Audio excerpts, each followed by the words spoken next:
4 അധ്യായങ്ങളിൽ 555 സൂത്രങ്ങളുള്ളതാണ് ബ്രഹ്മസൂത്രം. അതിൽ കൂടുതലും പരാമർശിക്കപ്പെടുന്ന ഉപനിഷത്ത് 10 പ്രധാനമായിട്ട് പരാമർശിക്കപ്പെടും. അപ്പൊ ആ 10 ഉപനിഷത്തുകളിലും പിന്നീട് അടുത്തതായിട്ട് ഭഗവത്പാദ ശങ്കരാചാര്യർ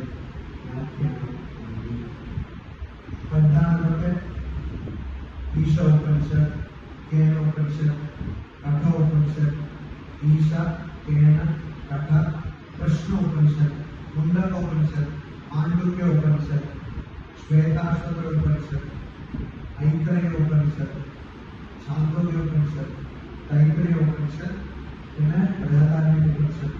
അപ്പൊ ചില ആൾക്കാർ പറയും ഈ കേനോപനിഷത്തിന് വ്യാഖ്യാനം നൽകിയ ശങ്കരാചാര്യ.